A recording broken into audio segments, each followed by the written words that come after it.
Good evening. I'm going to talk on the kingdom of life.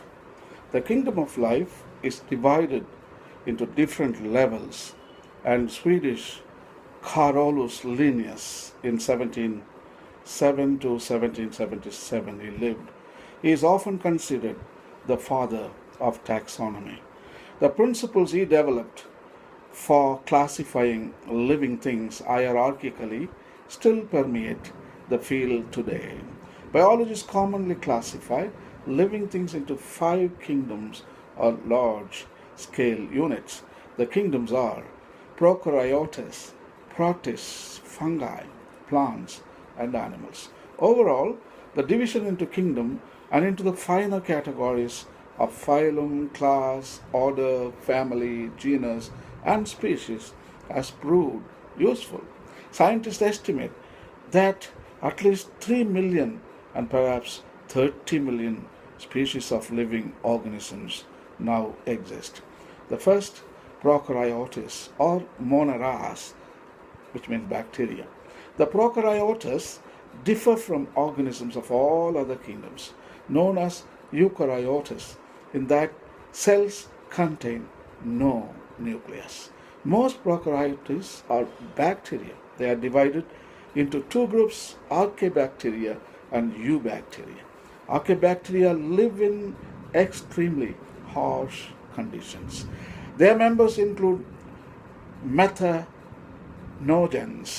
which live in the acidic stomachs of cattle, where they aid in the cow's digestion, which in turn releases methane into atmosphere as a byproduct. Halophiles or another type of archaebacteria. Archaebacteria also inhabit in volcanoes and hot springs. Eubacteria encompass the rest of the bacteria, including blue-green algae and bacteria that cause tetanus. Many bacteria play critical roles in ecosystems and decomposes. Every spoonful of garden soil contains some billion bacteria. A small scraping film from your germs might reveal some million bacteria per square centimeter of film. The total number in your mouth is greater than the number of people who have ever lived. Life on Earth would die out far faster if organisms in the kingdom of bacteria became extinct than if any of the other kingdoms disappear. Second one, protists or protista. The protists are much more complicated than bacteria. The protist cell is somewhat like the whole body of a plant or an animal stuffed into a single cell. A protist cell has many specialized parts designed to carry out various life functions.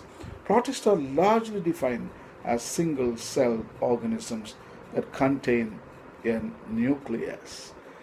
Most are one-cell protists, as they are called, range from malaria parasites to sea lettuce and are broken down into three groups: fungi-like protists, animal-like protists, and plant-like protists. In the marine environment, they are the primary producers. Nevertheless, they are so important the earth would be unable to support life without them. Some of the examples of protists are diatoms, dinoflagellates, kelp and slime and molds. Third is fungi. Fungi are heterotrophs, which means that they cannot produce their own food like plants can. Their mode of nutrition is either saprophytic or parasitic or symbiotic. To humans, yeast is good and bad, aiding in the production of bread and beer, but also causing athletes food and thrush. Some are saprobes, decomposers that secrete enzymes to break down food into smaller components which they then absorb. Mainly the fungi are decomposers, and their activity is absolutely essential for the recycling of inorganic resources in the biosphere. Some commonly known fungi include mushrooms, yeast, truffles, and mold. One group of fungi is zygomycota, which includes terrestrial molds and soil decomposers such as black bread mold.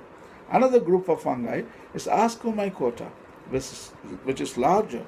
It encompasses about 3/4 of fungi species, including yeast and truffles. Fourth, plants, the kingdom of plants. The plant kingdom contains about 258,000 identified species. They are bushes, ferns, flowers, liverworts, mosses, trees, and vines. Plants are multicellular organisms. Plants obtain energy directly from sunlight through photosynthesis, and they use this energy to build organic matter. Photosynthesis is the process of taking light energy from the sun and turning into chemical energy. In the green organelles called chloroplast, plants use sunlight to make their own nutrition.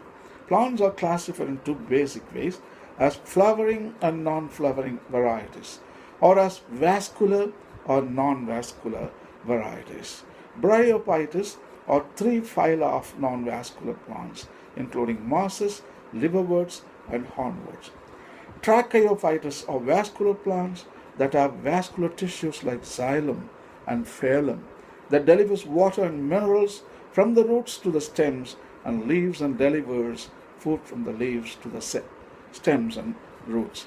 There are two types of vascular tissue: xylem, which transports water and minerals from the ground to the stem and leaves, and phloem, which transports food from the leaves to the roots, stems, and reproductive organs.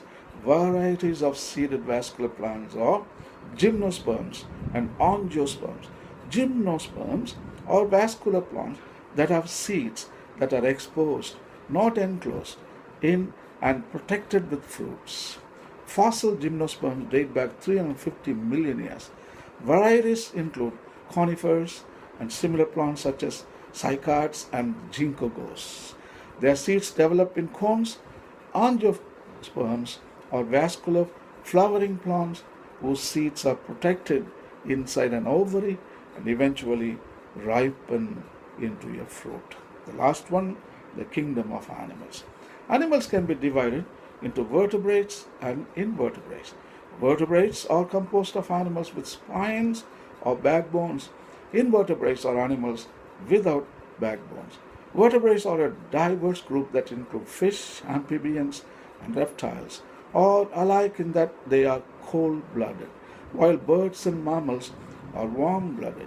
But within each of these categories, organisms exhibit marked differences. Invertebrates are by far the most numerous animals on Earth.